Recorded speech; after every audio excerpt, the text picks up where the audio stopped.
ইতিহাস গড়তে যাচ্ছে বাংলাদেশ নির্বাচন কমিশন। প্রথমবারের মতো আসন্ন ত্রয়োদশ জাতীয় সংসদ নির্বাচনে প্রবাসী বাংলাদেশিরা ভোট দিতে পারবেন পোস্টাল ব্যালটের মাধ্যমে। ইতোমধ্যেই প্রাথমিকভাবে 10 লাখ পোস্টাল ব্যালট ছাপানোর সিদ্ধান্ত নিয়েছে ইসি। প্রয়োজনে এই সংখ্যা আরও বাড়ানো হবে বলে জানান তিনি। 6 অক্টোবর সোমবার নির্বাচন ভবনের সম্মেলন কক্ষে ইলেকট্রনিক মিডিয়ার সাংবাদিকদের সঙ্গে সংলাপে নির্বাচন কমিশনার আবুল ফজল মোহাম্মদ সানাউল্লাহ বলেন, বাংলাদেশে প্রতিটি পোস্টাল ব্যালটের ভোটে ব্যয় হবে 700 টাকা। আমাদের প্রত্যাশা অনেক, আমাদের ধারণা ভোট অনেক আসবে।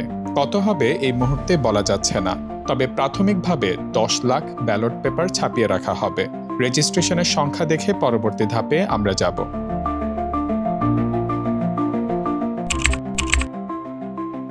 পোস্টাল ব্যালট হলো ডাকের মাধ্যমে ভোট দেওয়ার প্রক্রিয়া।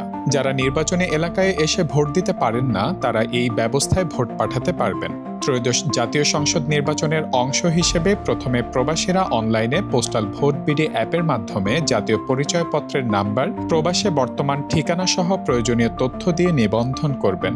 এরপর সেই অনুযায়ী ডাকযোগে নির্বাচন কমিশন ভোটারের কাছে ব্যালট পাঠিয়ে দেবে।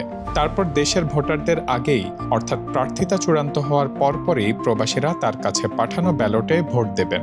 ভোট দেওয়া হয়ে গেলে ব্যালট খামে ভরে ডাকযোগে পাঠাবেন নির্বাচন কমিশনের নির্ধারিত ঠিকানায়। এবার পোস্টাল ব্যালটে প্রবাসীদের পাশাপাশি ভোটের দায়িত্বে নিয়োজিত ব্যক্তিরা এবং কয়েদিরা ভোট দিতে পারবেন। প্রবাসীরা ঘাম ঝরিয়ে বছরের পর বছর সচল রাখেন দেশের অর্থনীতি। রাজনৈতিক অস্থিরতা ও পরিবর্তনের সময়েও তারা ছিলেন বাংলাদেশের জনগণের পাশে।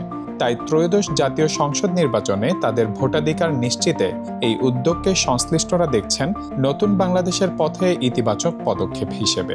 প্রবাসীরাও আশাবাদী, দেশের ভবিষ্যৎ গঠনে এবার তাদেরও থাকবে সরাসরি অংশগ্রহণ।